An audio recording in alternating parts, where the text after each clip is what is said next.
one unfortunate subject which should not have existed, but right now it's become a national debate, which is rape, because of a certain horrible incident that happened in New Delhi. The whole country is talking about rape. So,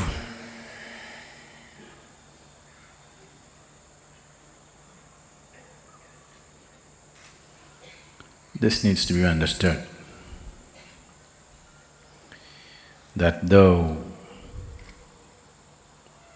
there may be a sexual stimulus to rape,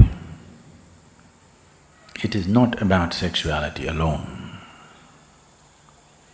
It's about the power to possess.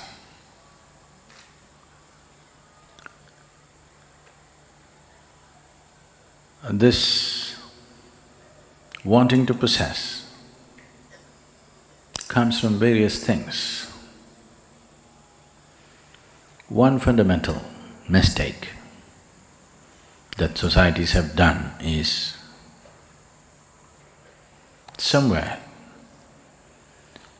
in the minds of the youth, the male youth in the world, we have put the idea that a female is an object, a thing that you can possess.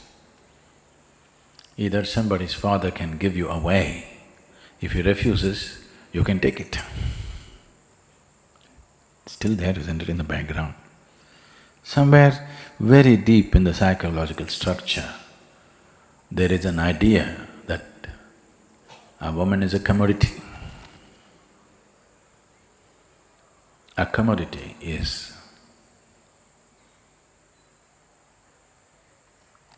if something doesn't have a mind of its own, that's a commodity. So, this probably in some places consciously implanted, in many other places unconsciously implanted, but it's deeply implanted in people's minds. Without taking this away, just one more law, hang the rapist, castrate the rapist, is not going to really produce results. And where does this come from? They did a very wonderful thing in the ancient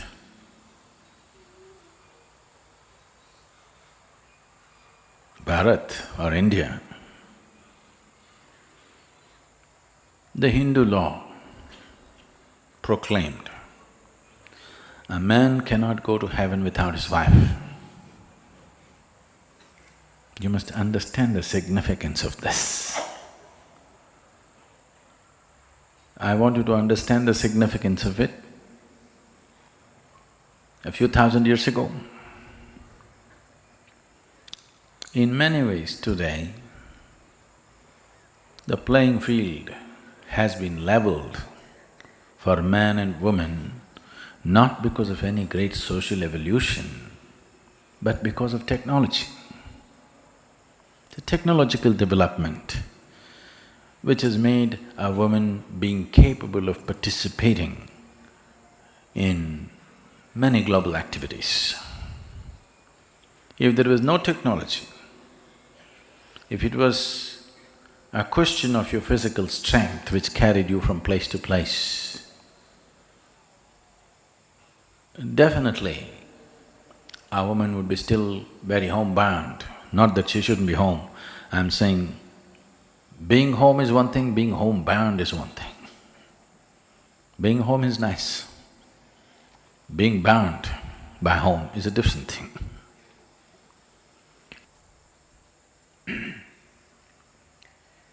So, yes, definitely, when somebody perpetrates a violent act, they need to be punished. But still, if you want a better society, not just better laws, a law or a punishment is only relevant after things have gone wrong. Hanging somebody, doing something else is still not going to fix somebody's life. If we want to see that things don't go wrong, there may be no absolute fix, but definitely there is something called as lowering the percentages or heightening the percentages. When you're dealing with a larger world, it is only a question of lowering the percentages. Maybe there is never going to be an ideal society where no such thing will happen. But in striving towards that possibility, the most important thing is we need to understand. Right now, the chant that we were doing is just about that. Still, in most minds, a woman means body parts, an accumulation of body parts. Yes? A breast, a navel, a curve, long hair, something. That's why many of you have short hair these days. One part of it you've gotten rid of. It is still a sum of body parts. Why is a woman a sum of body parts in someone who is not a woman? Is essentially this is springing. This is not just with a man, with a woman also, but she doesn't conclude, she does not make the same conclusions that a man makes, but she is also bound by the same limitations. The moment the boundaries of your physicality becomes ultimate boundaries of life, you do not experience your breath, you do not experience any transaction that's happening to keep you alive. This you think is ultimate boundary. If this is ultimate boundary, if I look at this, those who look like just like me, they are enemies we would like to get rid of. Those who look different, those who seem to have different kinds of body parts are something that you want to possess. So essentially, the problem is rooted in investing too much in physicality of life. If societies or human beings were experiencing their lives little more than their physical boundaries, these things would simply go down just like that. Maybe not eliminated, but would go down dramatically and considerably to a point where a few offenders, you can deal with them with punishment. You cannot deal a vast majority of population with punishment. Suppose 10, 15, 20% of the people are committing crime in a society, you cannot punish 20% of the population. If it's 1%, you can punish them, you can deal with punishment. If it's 20%, you cannot deal with punishment, it's not going to help. You want to hang 20% of the population? That's going to be worse than rape. And that's not going to help. So punishment, people think, is a deterrent. To some extent it is, maybe. For most people it is not. They will just try to do it more carefully. Yes, they will try to take more precautions about it. Maybe because they have to take more precautions, it may come down a little bit. But still, what's happening in one's mind and how it translates into life is the next step. But it's happening in your mind means when there's an opportunity, it will happen in reality. Right now, it seems there are over 500 rape video games, very popular.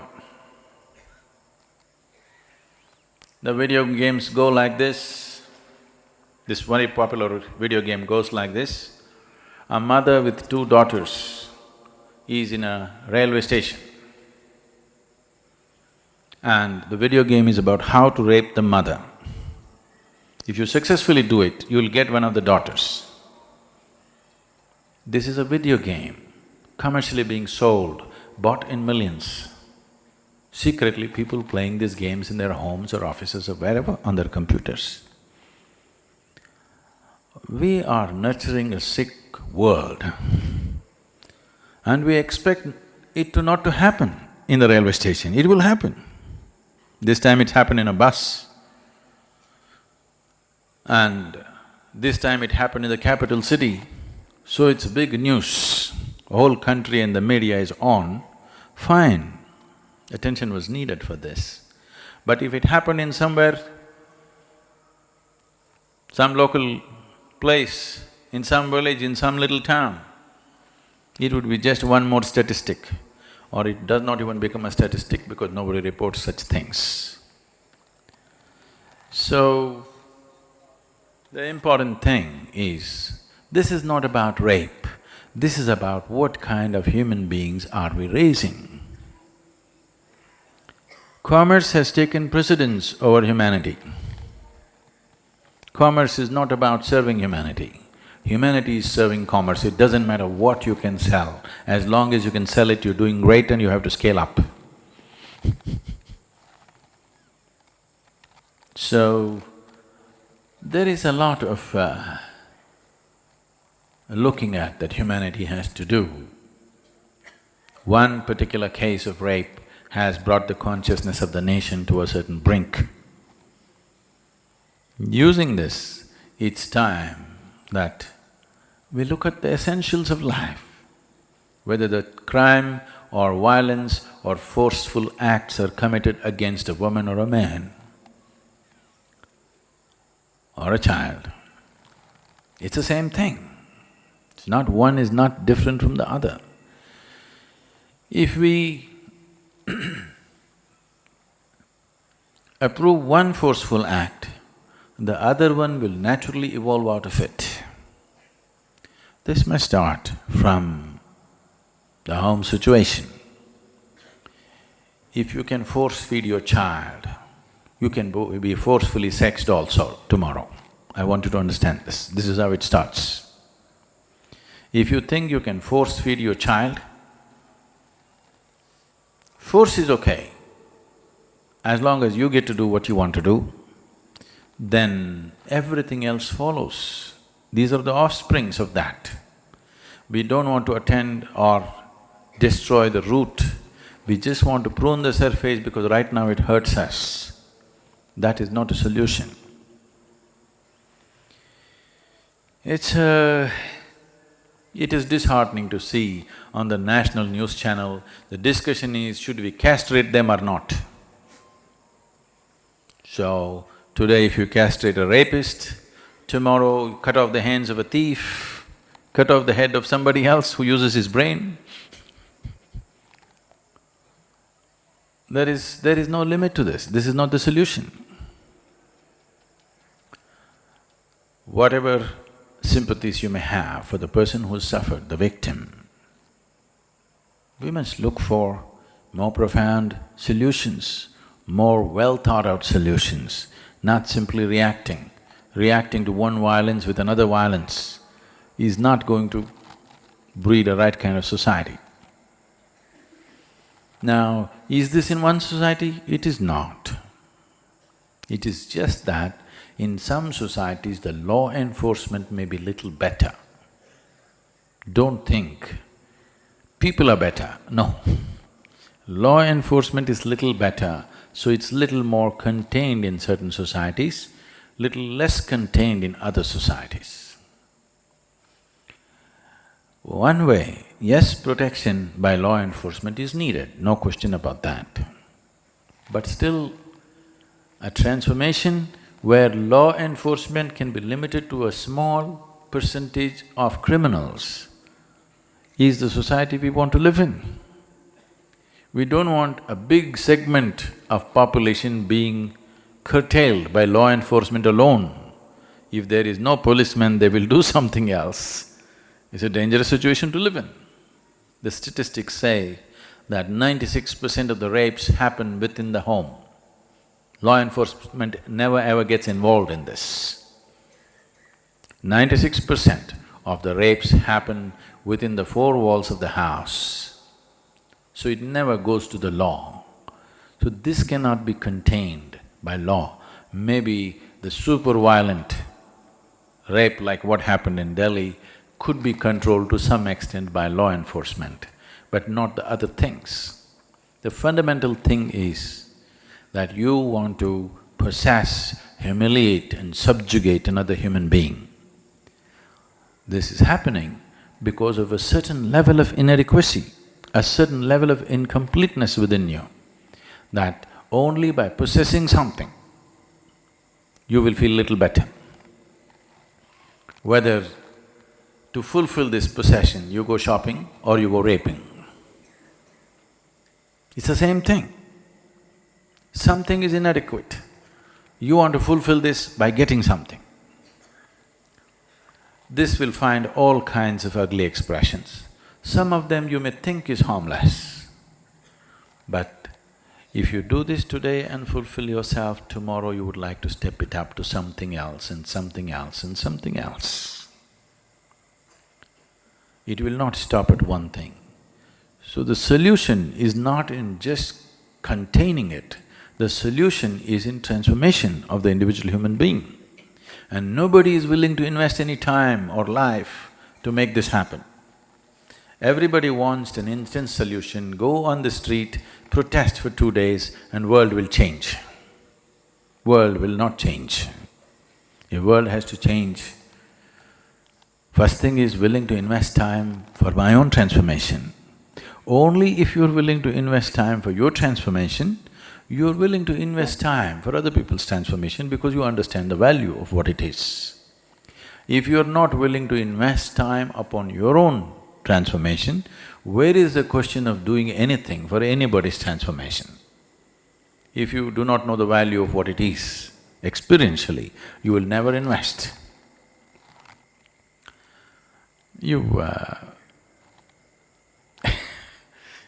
You see this every day, maybe you don't, I do. Every day, well, you have also seen, morning you get up, you want to do your yoga, but every day there's something more important to do than yoga. Yes, look back in your life, what great things have you done which are so important? There will be nothing great. But when you want to do your morning meditation, you will see there is something more important to do. This means you do not hold human transformation as a very crucial thing. You think it's an entertainment, you think it's a side thing to do. It's not the side thing to do, it is the main thing to do. Transformation is the main thing to do. If we do not transform individual people, you just have to do with a world full of criminals. Some will commit, some will not commit, some will do it on the video game, some will have the courage to do it on the street. Closet rapist or street rapist, not very different, isn't it? Maybe for the victim it's different, but for the world that we live in, it's not different. You're still living with such people, isn't it? So if this has to change, we need to understand that individual transformation is the most crucial thing. If we are not willing to invest on that, we just have to do with what we have, and worse will come. Not that it'll not come, worse will come.